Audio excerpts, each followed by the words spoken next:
Doctor? Doctor. Doctor? Doctor. Doctor? Doctor. Doctor? Doctor. Doctor. Doctor. Doctor. Doctor. Doctor? Doctor. Doctor? And doctor.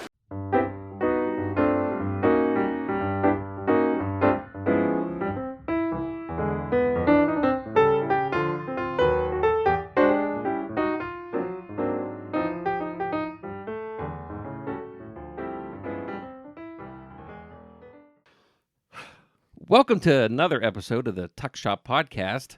How you doing, David? I'm doing well. Before we get into what's going on, I want to welcome Dr.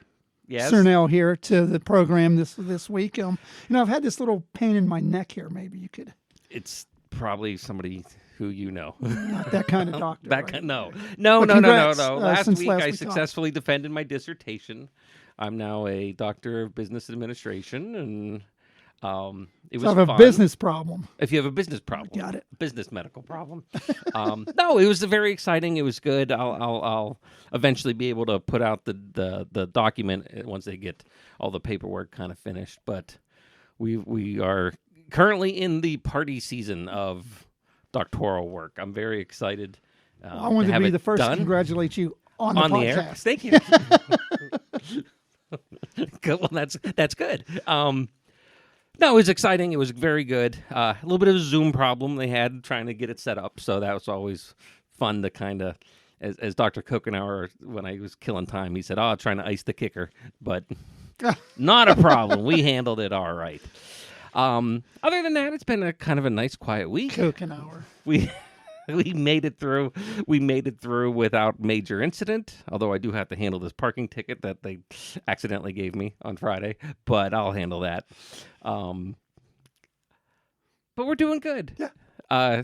You were busy this weekend. You were all over the place. Yeah, I just had one of those weekends where you have two events in the same day. Yeah. And then you don't realize that they're both on the same day, and you're like, okay, you got 2 hours between one and the other one. So the weekend was a little hectic for me. Yeah. It looked like it, considering I reached out to you on Thursday, and I didn't hear from you till Monday morning. Although you did call me Sunday night at 11:30 for some reason. I was going to go, technology-wise, I was going to go listen. I know you left me a message, wanted to make sure I had what I needed to do, and then I hit, and it's like 11:30, I'm like, hopefully it didn't ring. No, I saw it in the morning when I got up, and I'm like, okay. Sort of a thing. I'm trying my best out here, David. Yeah, I know. So, got a couple little things to talk about on the calendar, keep everyone updated, and then we have an amazing interview with Rich Ragan coming up today. So, a couple of things I just want to remind people, keep an eye out electronically. This stuff will be dropping very soon. April 11th, the Natural Science Dr. Bell Retirement Brunch. That's on the 11th. That website will be up real quick to register.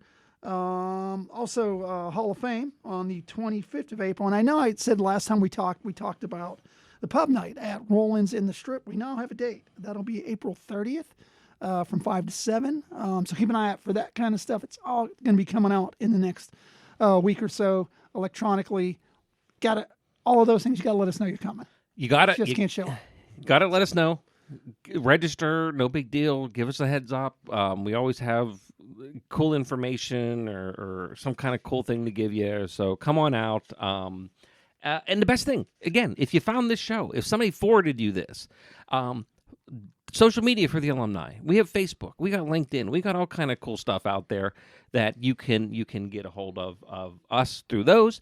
If you look in the description on your podcast app or whatever, David's email's right there. My email's right there. Send us a note. Hey, maybe I couldn't find the link or something, or did that get done? Or maybe you have a suggestion for a guest or an idea for the show. Absolutely. Email us. No big deal. Yeah. We're glad to have you. We'll get back to you at 11:30 on a Sunday night. Yeah, we will call you at an inappropriate time and talk to you about UPJ. There you go. Pretty cool across the board. So I'm going to queue up this great interview we had with Rich Ragan and go do doctor stuff. There you go, Doc.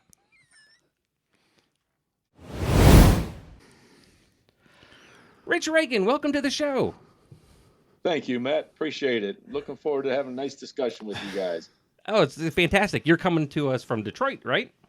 I'm in Detroit. I'm in my office in Detroit. I work for the Dow Corporation, formerly known as American Axle and Manufacturing. We just went through a name change last week, in fact. 2 weeks ago, rather. We acquired a large company called GKN, which is owned by the Dale Group, which was a $6 billion company. And so now we're a $12 billion company. We doubled the size and changed our name. So now it's the Dauch Corporation, DAUCH. Boy, I felt I got on the right side of bed and got to work on time. And then you hear Rich talk and you're like, Oh, yeah, no, you and I struggled to get here today. And Rich, just double our valuation to $6 billion. And I tell you, the integration work that goes along with that is a ton of work. That's what we're into right now. Oh, I had different people, different cultures, different corporate cultures, different systems. Just email. Getting emails to work right. We're adding 25,000 associates to our email chain, so to speak. And we added, now we have 166 plants in 28 countries. And I got to get out, and I run 5 groups here at American Axle as their vice president. And I've got to get out and launch all these programs to 103 new plants. So that's a lot of work in a lot of different countries. Well, I'm very honored that the first thing you decide to do with all that work on your plate is talk to us. And I wondered why it took some schedule juggling to get Rich on the show. Yeah, but no, it worked out. It worked out well. Right. Rich, let's go back to, and typically what we'd start with, but this is kind of cool, and we'll loop back around to modern day. What's your UPJ story? How did you start here? Well, I played basketball there, of course, and I was recruited in high school, and I had a lot of opportunities to go play a lot of different places. And Division I, Division II was a lot different back in those days because there's 150 Division I schools and 350 Division II schools, and it didn't really matter because we were an independent, and half our schedule was against the smaller Division I schools now, like St. Francis and Army and UNC at Charlotte and places like that. But I had a lot of opportunity, and I was coming off the floor of the Dapper Dan Roundball Classic practice, and there was a coach there by the name of Roy Danforth. He was out of Syracuse, and he was saying, Rich, he said, and I had met him previously, and beside him was standing Dave Campbell, who was just a first-year coach at Pitt Johnstown, and he came from Duke University, and he introduced me to Dave Campbell, who was our coach, Mike, who recruited me. And he says, this guy's a shooter, to Coach Campbell. And Coach, the difference between a good shooter and a great shooter? And I'm standing there just watching, and he said, the good shooter will make 2 or 3, miss 3 or 4 in a row, make 4 or 5 in a row again. He says, the great shooter is going to make 10 in a row, miss 1 and hit another 10 in a row. He says, this guy's a great shooter. You need to get him. So that started our conversation. And then one thing led to another, and I looked at all the places that I had opportunities to go, all the way up from Washington State in the Pac-8 at that time. Now it's the Pac-10. George Raveling was the coach there and was a friend of my father's, to places on the East Coast. So it was literally, honestly, my dad put all these offers that I had on our kitchen table and our dining room table. And he said, okay, how far away from home do you want to go? And just slid the ones off the table when I said, I don't want to go east or west of the Mississippi, so that you can have a chance to watch me play. So that slid off the table. Then we said, what do you want to major in? I said, well, Dad, you're an engineer. I'll be an engineer. Okay, all these other schools that don't have engineering slide off the table. So what it came down to was the personality of the coaches. And Coach Campbell came to my house with assistant coach Ferguson and John Ferguson, and he said, hey, Stud. He called everybody Stud. He said, hey, Stud, you come and play for me at Pitt Johnstown. I'm building a dynasty. He says, you'll play every single minute of every single game. And I said, really? Like that. I said, that sounds like a pretty good opportunity. And he mentioned some players that he had already recruited and signed, Chubby Wells, and I knew him, played against him, and Michael Black and Chuck Brazil. These are all names that I knew from state of Pennsylvania, that you hear about. And I said, you signed those guys? Those are like high school All-Americans like myself. I said, wow, that's pretty good. He says, I'm building a dynasty. He says, we're going to be a force to reckon with here in a small Pitt Johnstown. So I came up to the campus, looked around, and I said, this is a nice place. And it was perfect for what I wanted out of it, and that's what I did. So that's how I got there. What time frame, for people who may not be familiar with everything and the history and so forth, what years are we talking about? 1974 to 1978. You're way before you were born, Matt. Not that far. I just look real good. David was already. Yeah, me, I was around a bit. Yeah, Dave, I know. You and I had that discussion before. So you were actually up in the Richland campus full time when you never were at the Johnstown No. downtown. It's always been up here on Yes. and at that Right. point, the gym would have been in the student union. Student union, and then we built the sports center that it's in right now, and I played in there as well. Now, Rich, you mentioned a lot of names there. They weren't just names; they're Hall of Famers here at Pitt Johnson as They're yourself. Hall of Famers. Yeah, so That's this right. wasn't. Yeah, when you start to think, the company. It's an amazing list of people. It is, and we look back on it. Michael Black, Moon Black, was our point guard, and he was a hell of a player, and he and I are still close. I'm still close with all my teammates, actually, Donnie Elzer and Chuck Brazil, those guys. I talk to them quite frequently, actually. I talked to Moon the other night. He called me Saturday afternoon. He said, "Rich, how you doing?" I said, "Hey, Moon, I haven't talked to you in a while. How you been?" He said, "I was watching the game with my buddies here at my house." And he said, "This guy hit 3 threes in a row." He said, "Damn, that guy shoots like Rich Ragan used to." And he said, "I got to give him a call." So, I mean, there's things that remind us of things. And he just gave me a call at the Clear Blue, and we talked for about a half an hour. And, yeah, these are good people, and they could have played anywhere. Yeah. And, it was a really good opportunity that we had there. And when you look at our records of the 4 years we were there, I think my freshman year we were 18-6. Sophomore year we were 13-10. 17-6 and 17-7, the 4 years I was there.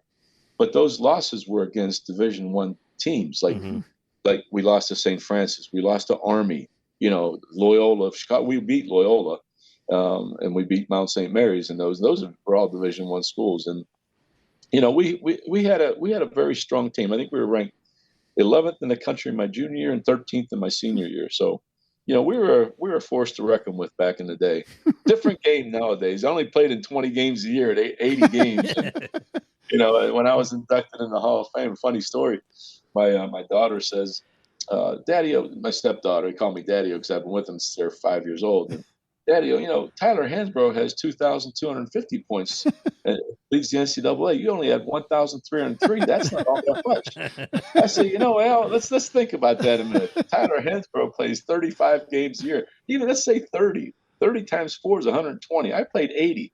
Let's take half my 1,303 points and add it to that. That's 650 roughly. That's 1,900. And I didn't have a three-pointer. Let's add another 300. Guess what? I'm right there with him. And she said, "Oh, wow." And at the reception of the Hall of Fame banquet, I used that example in my speech, and everybody just went crazy because you can't compare eras. You really can't. And you can't compare the experience, but you can't compare the eras. That's for sure. It's a completely different, and that's where I kind of don't like that. You'll tend to get into any sport kind of conversation is what's LeBron's game compared to Jordan, or what's A-Rod versus Barry Bonds versus back to some of the early baseball players. What would Earnhardt do in NASCAR today? It's like different time, different equipment, different rules, different everything. You can't. But that experience and the ingrained talent is there. That's right. Taking the technology side of it. When we're talking 1974, technology 1974, technology now. Well, yeah. What's this interview like in 1974? I mean, what was exactly. I mean, Rich, when you go back to a 74, your regimen, you played. I mean, what did you get? Wrapped maybe an ice bath? I mean, you didn't have. I mean, diet was different. I mean, it wasn't like nowadays where everything's a machine, everything's a company, everything's precisely down to the. The performance end of it. Yeah. It's interesting you say it. We have a thing called Lunch with Leaders here at our company. Mm-hmm. And I have to have 2 lunches a quarter where people sign up, maximum of 35 people. And it's usually the young guys that sign up that want to hear the experiences. In fact, I'm talking this Thursday here in the auditorium to a bunch of the younger just generation. Just playing the show. You don't have to go. Just playing the podcast. They'll be out by then. Yeah. And it's funny because one of the questions I had last meeting, which was last quarter, a young man says, "Mr. Ragan," he said, "why did we go to a 4-1? 4 days at work, meaning 1 day work from home." And I said, 4-1. I said, what were you thinking? He said, 3-2 would have been a lot better. I said, really? You're asking the wrong guy, because if it was up to me, it would be 5-0. And he said, that's the problem with. He didn't say you old guys. He said that's the problem with you senior executives, because you got to be receptive to change. And boy, I just started change. Let me tell you about change. Gee, if I wanted to talk to my girlfriend in high school, I'd have grabbed the long extension cord off of the wall of the phone Right. and hide in the broom closet so nobody else could hear me. I said, if I was coming out of basketball practice at 5 o'clock, my mom said, I'll meet you on the corner. I better be there or she'll leave me. Yeah. And I said, when I went to college, I learned how to do calculations on a slide rule. I said, you know what a slide rule is? He just said, no, sir. I said, I'll bring one in tomorrow and show you what a slide rule, how to use it. And I said, calculators didn't come out until my sophomore year, which was the Texas Instrument. David, you remember add, subtract, multiply, and divide, right? Yep. That was it. Yep. And if you turned it upside down, you could spell some bad words with it if you knew the right combination. Yeah. Exactly. So I said, what change did you guys go through in your career? iPhone 1 through iPhone 12? And boy, you could have heard a pin drop, But let's go back to the mid 70s. And I was just talking to an alum over the weekend, and they said, it's funny because you get that same thing. They're like, well, I'm kind of old. And you're like, well, really, when did you graduate? They're like, 1999. I'm like, I got you by about 10 years. Yeah. But it was interesting because, I look at the time frame span of this campus, of this university, and you were here, 1 year after it became a 4-year university? Times were different. And I said, I came in the 80s when it was only a 10-year, we were here for 10 years. Now we're looking back at 50 years since on this campus, 100 years since the establishment down in Johnstown. I guess my question is, back in 74, when you talked about your opportunities, but a coach comes in and says, I want you to go to this place called University of Pittsburgh at Johnstown. It's a 1-year-old place. I mean, the difference of then and now. I mean, take us back to that, looking at other colleges, looking at here, looking at those comparisons. You kind of told us why you picked here, but you had to be taking a chance. It was a big chance, especially when he opened the door and showed me where I was going to be playing compared to other places. Okay, because you remember it was underneath the tuck shop. It's the Cambria room now. Yeah. And what it really had to do with was, where was I going to get an education? Number one, a good education, and how comfortable I was with the coach and the staff and the people that I met there. Because there's a lot that you don't feel comfortable, that just check the box kind of interviews, or when you have a campus visit, check the box, here's a scholarship, come play for us. But it wasn't that in depth. I really care about you. I really care about you coming here, and we'll take care of you. And that's what I really felt when I was recruited there. And my story is somewhat why am I so beholding to the university is an interesting story. I've told at the Hall of Fame banquet, David. Maybe you were there when I spoke. That was one of the reasons why we said we had to get you on the podcast, was that story. Okay. Honestly. Okay. And, I graduated with an engineering degree, civil engineering degree. And I wasn't going to work in being an engineer. What I wanted to do was coach and play ball. I was playing in the NBA Development League, and my friend came to watch me play down in Nashville. And we were playing a game at Vanderbilt Coliseum there, and I had 52 points in that game against NBA players. And I was on my way, because Hugh B. Brown was there, and this is Rich. He was a friend of Coach Campbell's. Coach Campbell got me that opportunity, even after he left after my freshman year. We had a different coach. I still stayed in touch with him, and I was playing. I was feeling really good. And when we were going home, we stopped and had a few beers. We weren't intoxicated or anything like that. Really, we weren't. But it was 1:30 in the morning, and we were going over an overpass on I-24. It was on Little Duck River, it's what it's called, and there was a van upside down in the median with its lights on and people walking around the van. And I said to my buddy, we were in a big 78 Thunderbird, and I said, John, slow down. They might need some help. As soon as he put his foot on the brake, we went overpass. Our car slid sideways, flipped twice, and my door T-boned the back of the van. So I don't know how long I was knocked unconscious, but I remember John saying, Rich, you okay? I said, yeah, my head hurts. My back hurts like crazy. And I said, how are you? And he says, oh, my calf. And he had his calf almost completely severed off. It was bleeding really bad.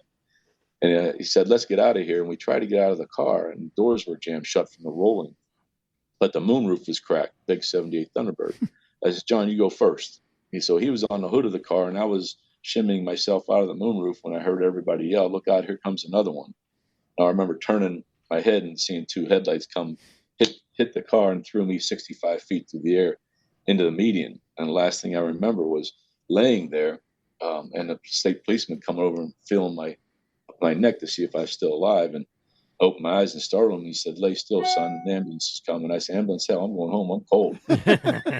And that was my exact words, like it was yesterday. And I couldn't move. I was paralyzed from my waist down because I broke 2 vertebrae in my back, and it swelled up against the spinal column, dislocated both shoulders. I couldn't move and fractured my skull and burst my eardrum. I can't hear in my right ear. So afterwards, it took me 2 months laying on my back in Vanderbilt Medical Center in Nashville there, and came back, and I didn't touch a ball from March 25th of 79 until September of 1980. I tried to get back in and play a little bit, and I just couldn't do it because of the time off and being out of shape, and still had some pains in my back. But I can remember my neurosurgeon was Dr. Vern Allen at the Vanderbilt Medical Center, checked on me every day, for 2 months. And afterwards, I went back for a checkup. He says, "How you doing?" I says, "I'm not doing worth a darn." I said, I can't watch a game on TV.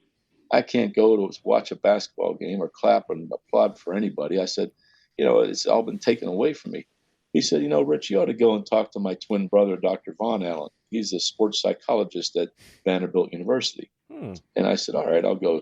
So a couple of weeks later, I make an appointment, go to talk to him, and I talked for 2 hours. And at the end, he said, "Okay, I'll see you in a couple of weeks." I said, "Wait a minute, you didn't tell me a blessed thing." He said, "Tell me everything you know from the time you were born to the time of the accident." And he said, "I'll do all the talking next meeting." So when I went back, it was a profound thing that he said to me was, "Rich," he said, your life is like a book, and you completed the first 10 chapters of a 20-chapter book." He said, and what you've done in those first 10 chapters is phenomenal. He says, but talking to my brother, he said, "Your basketball days are over." And that was like, boom, hit me square in the face. And I said, "Really?" And I said, "I don't feel that way." He says, "No." He says, you got to think about putting all your energy, all your passion that you put into the game, your time management, your work ethics, your skill sets. You're an engineer." He said, go be the best darn engineer you can possibly be and make something happen with your life." And I walked out. That's the last time I saw him.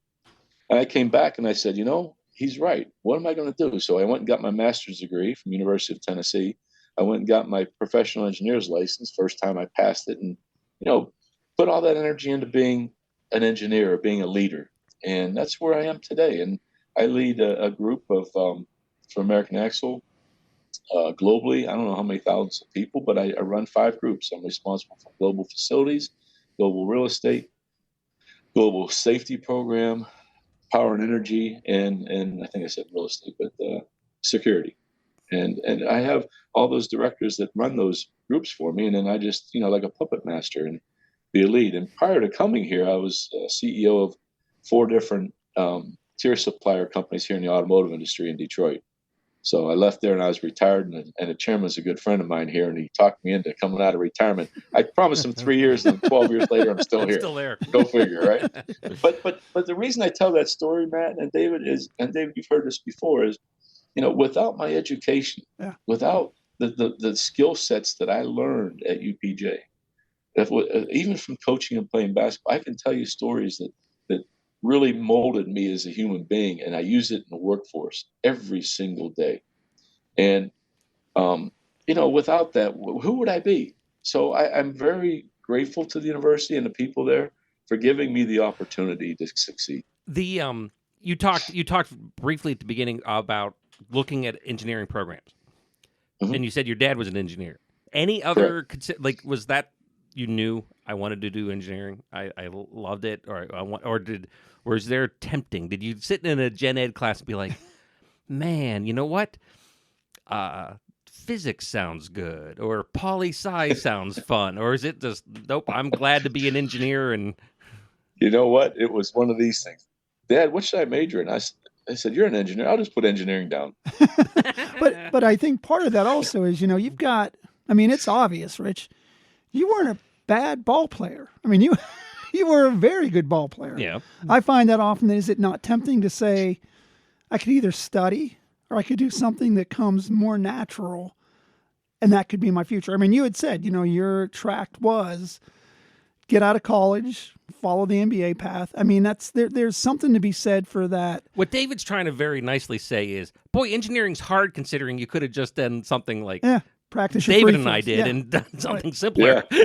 And you know what's funny with that, David? To your point, when I was a freshman, we had to maintain a 2.0 QPA every quality point average every single semester.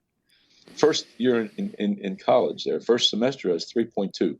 Oh, wow. Okay, I said, this is pretty easy. I go in to register my classes, and Coach Ferguson, out of his suit coat, remember those old computer cards? The old punch card system. Yeah. He pulls out an envelope, says, "Here, Rich, here's the classes you're taking." I open it up. It was bocce, bowling, modern dance. I'll never forget it. And 2 engineering courses, okay, and another one. It was only 12 credits. And I said, 12 credits? I have to take 18 to keep up the program. He says, "Nope, you're going spring session. Not during season. You'll never make it." And son of a gun, my QPA the second semester was 2.02.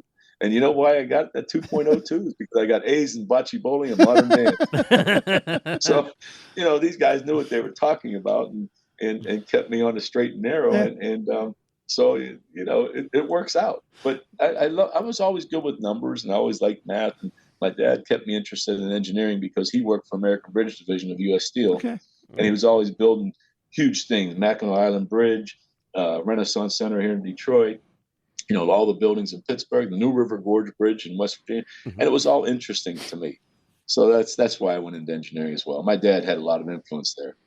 But you're right. It's an integration. It's keeping in your mind what's important.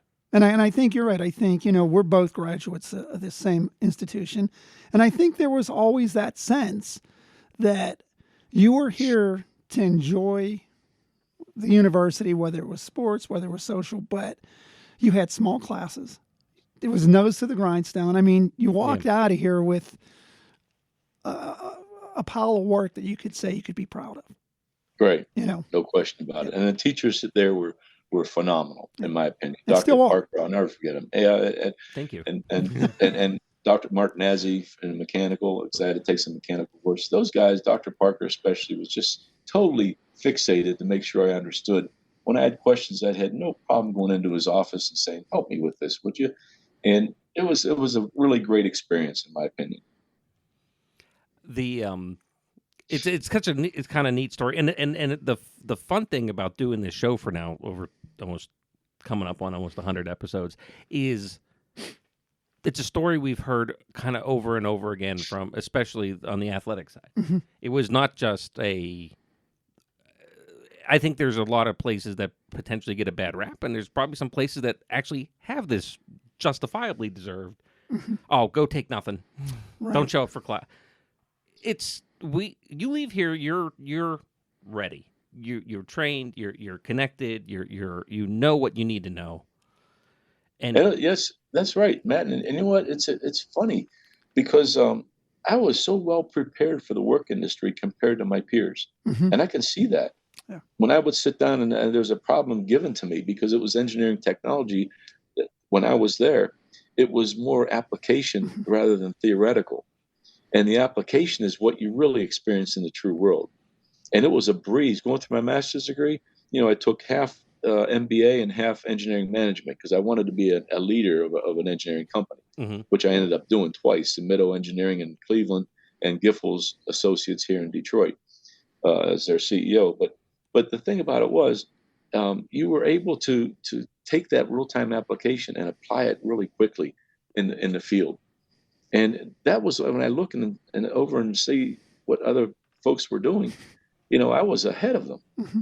And of course that makes you feel good because of the competitive nature of me. I gotta win at everything. Even I can't let my grandkids win in checkers. No way. I think this is why I enjoyed emailing with you and I enjoyed talking to you, Rich. I have that. I have no athletic ability whatsoever. The last time David and I went golfing, I got hit with a golf ball. But it would have been more times if my aim was better. Yeah. And David spends more time in the woods just wandering around aimlessly. But that competitive nature of it is like, we got to win. We have the soil judging team in the department here, and I'm like, go win. And they're like, well, no, it's a good education. I don't care. Go win. It's that edge. It never stops. And I can understand why that master's degree then kind of was well positioned for you as well, to accomplish that goal as well. You've certainly been around campus off and on throughout the time since you've graduated. What have you thought of the changes, the expansion, the new things? Well, the nursing center is new. The performing arts center is new. There's a lot of new buildings. It's very beautiful. From 7. Yeah. A lot of new buildings. But we had the lodges there. We had I stayed in Briar Lodge. We had the field house. The wellness center is new from when I was gone. Yeah. Mm-hmm. All the things that we've done are really good. And Dr. Spector's done a great job. I mean, I keep in touch with him a lot. He calls me at least once every 6 months to see how I'm doing and talking to me about what he has planned. And, I'll do what I can to help the university. And it was a real honor when we had the basketball court named after me and that was something that I was able to give back to the university. It was great. I wanted to kind of talk about that for a little bit for people, because people who may be listening, like, boy, I think I know that name. Yeah, where have I seen it? You probably have seen it if you've come to any of our athletic events. All right. So what was that kind of like to come back and be like, oh my goodness, this is now, I'm kind of now permanently part of the institution. Yeah, it was a very special night for me, very emotional for me, because not only for me but for my family that was there with me, that they can share in that. It was very satisfying to me, to be honest with you. It's nice to be able to give back. It feels a whole lot better than taking. Mm-hmm. And my attitude towards that night was just one of just phenomenal, uplifting, positive feeling in your gut. And then it was really special for me. And Dr. Spector made it special, of course, and Pat Pecora, God rest his soul. He was a good friend of mine.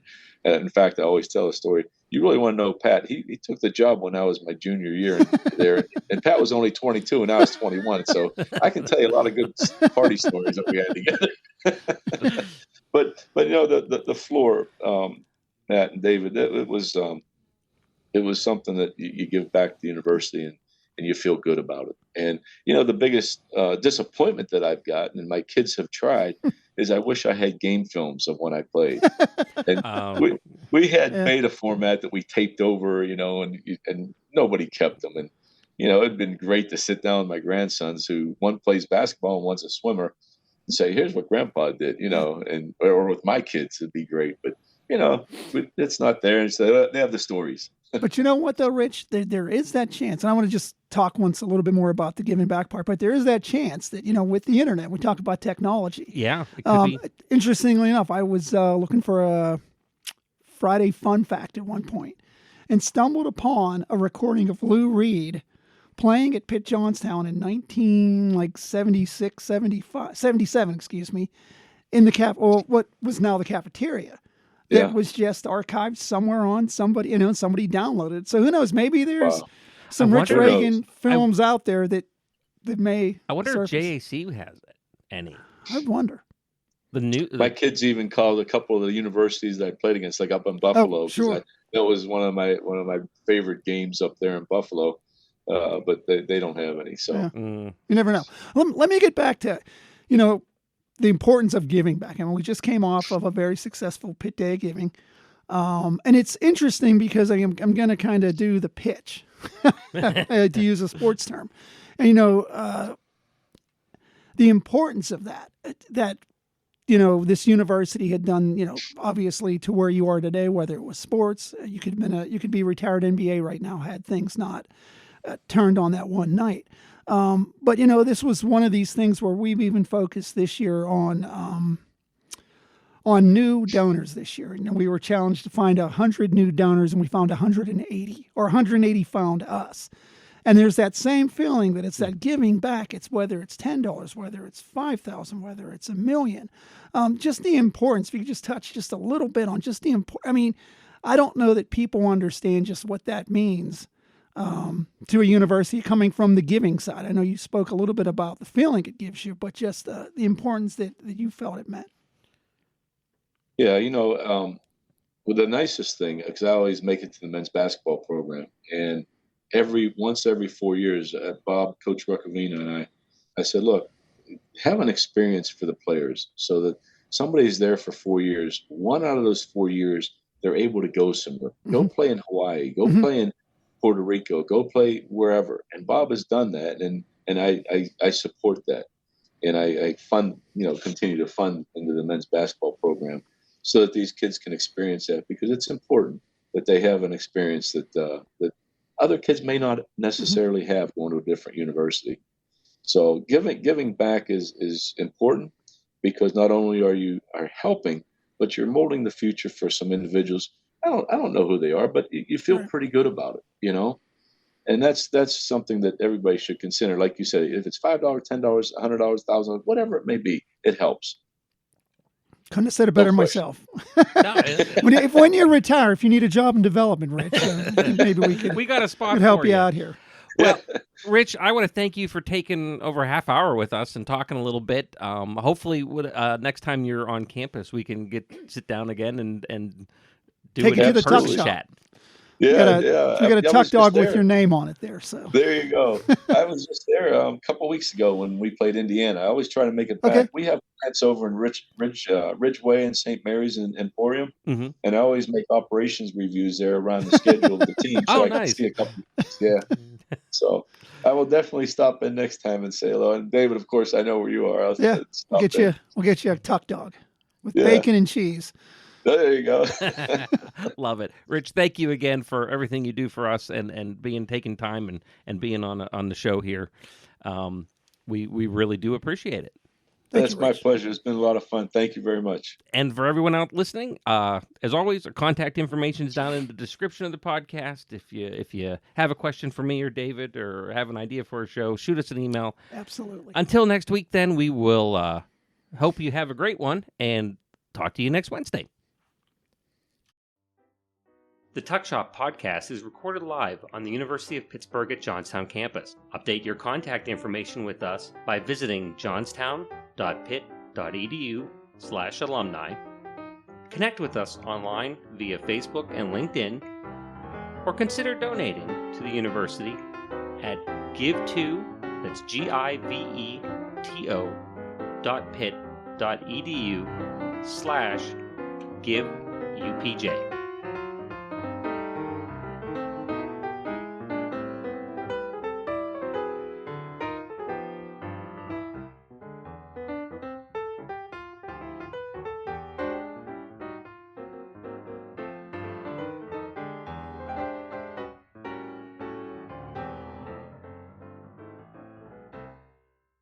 This has been a production of Quantum Wave Media. Views expressed do not necessarily reflect the opinion of the University of Pittsburgh at Johnstown.